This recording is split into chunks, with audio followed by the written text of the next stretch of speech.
Erick Thohir bantah ditekan mafia. Wow, ini kata yang layak kita sematkan untuk melihat podcast daripada Liputan 6 bersama dengan Pak Erick Thohir, yang mana di situ Pak Erick Thohir secara gamblang, secara tegas mengatakan keputusan dia untuk memecat Coach Sintayong itu tidak ada unsur tekanan daripada mafia.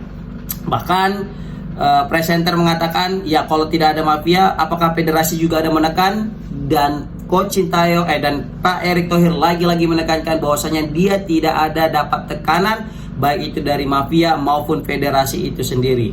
Karena ini murni karena memang ingin memajukan timnas Indonesia ini dari segi prestasi, sehingga langkah ini harus Pak Erick Thohir ambil karena dia tahu kalau kita hanya mencari aman, maka ini akan lambat untuk berkembang. Maka dari itu Pak Erick Thohir, karena memang dia sangat ambisius, ingin membuat timnas Indonesia ini nggak perlu nunggu sampai 2030, tapi pengennya ke 2026. Kayak gitulah kata beliau kan gitu ya. Itu memang suatu hal yang baik kalau kita bisa lolos Piala Dunia ini. Tapi apakah kita bisa? Kita doakan saja semoga bisa kan gitu.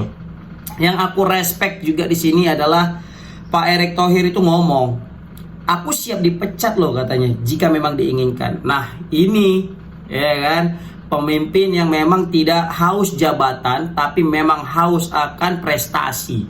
Jadi beliau ini mempertaruhkan segala posisi dia, reputasi dia sebagai seorang yang besar yang punya andil dalam kemajuan sepak bola timnas Indonesia dengan keputusan beresiko ini.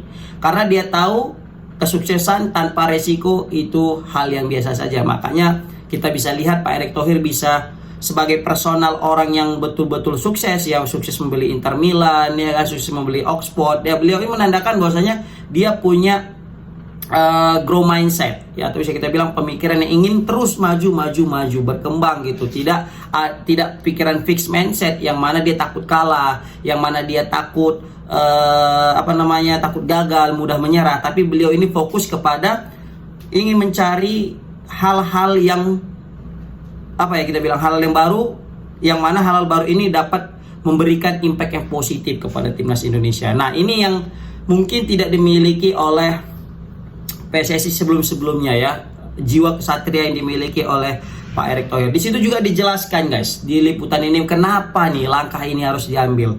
Sebelumnya kan kita pasti bertanya-tanya juga, kenapa kok Sintayong ini dipecat? Kenapa Sintayong ini dipecat? Ya kan? Kita juga pengen dapat klarifikasi langsung daripada Pak Erick Thohir. Ya, at least tidak secara konferensi pers, tapi yang lebih kepada podcast, dan terbukti. Di situ kita lihat bagaimana aku juga salut ya dengan presenter Liputan 6, betul-betul memberikan pertanyaan yang mewakili netizen. Kan pasti pertanyaan yang paling utama itu adalah kenapa sih Sintayong yang dipecat gitu kan? Karena kita lihat banyak sekali udah prestasi-prestasi yang dia berikan. Ditambah lagi juga kita lihat timnas kita sudah berkembang lebih baik. Begitu juga tidak ada kesalahan-kesalahan fatal daripada Sintayong. Kenapa kok dipecat gitu kan? Itulah pertanyaan-pertanyaan yang mungkin muncul dari benak kita.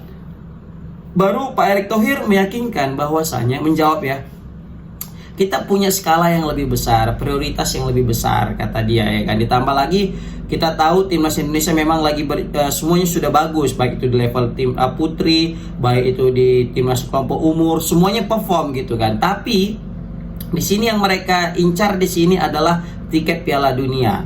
Ditambah lagi juga kita tahu ini pemain-pemain banyak diaspora, gaya-gayanya gaya-gaya ala Belanda, gaya Eropa, maka dicarilah jalan tengahnya yang betul-betul bisa memberikan kontribusi nyata di tim.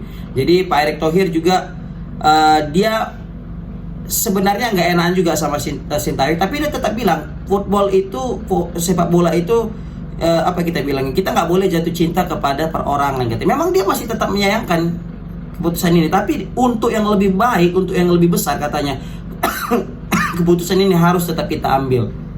Dan memang untuk kita ini sulit untuk diterima karena juga kita mungkin belum sampai pemikiran kita layaknya pemikiran Pak Erick Thohir. Pak Erick Thohir kan sudah berada di level yang berbeda daya pikirnya, sehingga ketika ada suatu problem dia langsung cari solusi biar mana bisa, ketika kita belum sampai pemikiran solusi itu dia sudah sampai, maka tak apa ya kita bilangnya, tak terkejut lah kita, makanya kenapa Pak Erick Thohir bisa berada di posisi saat ini sebagai orang sukses guys, ya kan? Kenapa? Karena memang pola pikirnya yang maju terus gitu. Jadi dia ada rasa nggak enakan, tapi dia kesampingkan rasa nggak enakan dia itu demi idealis dan demi rasa ambisius tadi guys. Dan itu juga mungkin patut kita terapkan di dalam kehidupan sehari-hari, karena memang kelemahan timnas Indonesia, kelemahan orang-orang Indonesia ini adalah rasa nggak enakan gitu ya kan.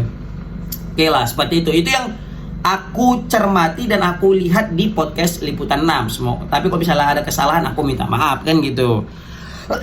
Begitu juga di situ aku menarik bagaimana statement daripada Pak Erick Thohir yang mengatakan, saya di sini bukan mencari popularitas, tetapi saya mendapatkan kepercayaan dari stakeholder katanya. Jadi ini menarik.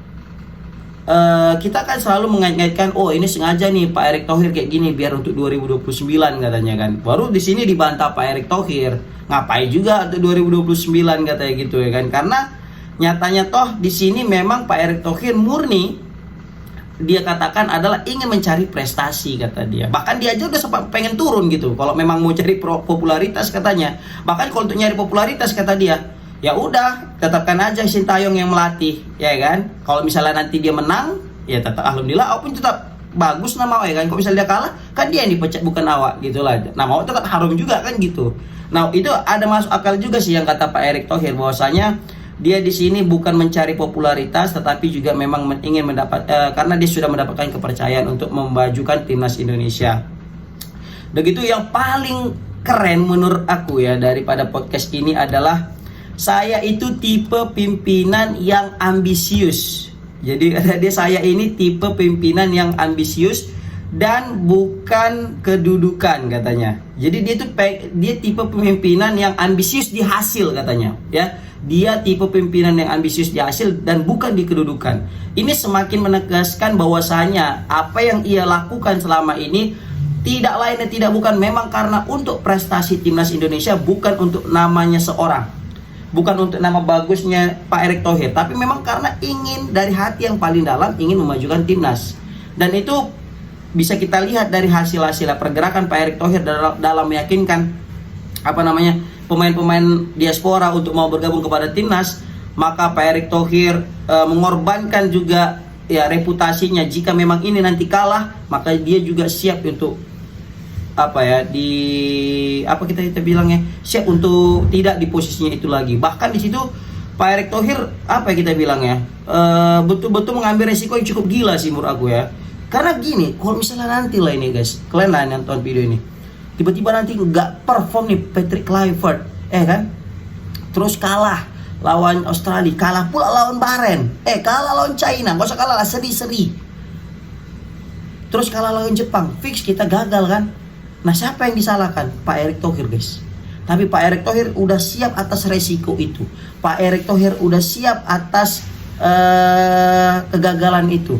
Dan dia tidak berpikir masalah, dia tidak takut dengan kegagalan itu. Tapi karena dia yakin setelah ini perform timnas akan lebih baik, dan dia mau mengambil resiko demi sebuah peluang lolos ke Piala Dunia. Ini suatu sikap yang mungkin bisa kita bilang pemberani. Memang betul-betul layak menjadi seorang ini ya, pemimpin yang betul-betul ingin menjadikan dirinya sebagai contoh, ingin menjadikan dirinya sebagai orang yang tersakiti. Nanti kalau misalnya kalah timnas, dia siap pasang badan gitulah ibaratnya. Jadi orang yang mau berkorban untuk rakyat-rakyatnya. Ini luar biasa ini sosok daripada Pak Erick Thohir. Maka dari itu kita dukung timnas, kita dukung Patrick Kluivert, walaupun sebenarnya masih ada rasa kok bisa Sintayong, tapi akhirnya kita sudah mulai dicerahkan bahwasanya ini memang demi kepentingan yang lebih dalam. Karena Pak Erick Thohir juga sendiri ditanya gimana dengan hubungan Coach Sintayong, baik-baik aja kata dia ya kan. Ya walaupun ada pasti nggak enakan, tapi nanti kalau misalnya ketemu ya udah kita salaman lagi. Sama halnya kayak Mancini kata dia, kan Mancini dipecat sama Pak Sintayong, dipecat sama Pak Erick Thohir, terus ya udah nggak enak awalnya, terakhir kan ada juga jumpa terakhir salaman, ya udah apa kabar, ya itulah football kata dia. Maka dari itu kita nggak boleh terlalu jatuh cinta kepada satu orang kata dia. Nah ini mungkin jadi pencerahan juga bagi fans timnas, tapi wajar sih banyak fans timnas yang kemarin itu kesel karena memang lagi sayang-sayangnya ditinggal sama Sintayong gitu ya kan. Oke. Pokoknya itu dia, kita dukung timnas Indonesia lolos Piala Dunia. Komen di kolom komentar. Assalamualaikum warahmatullahi wabarakatuh.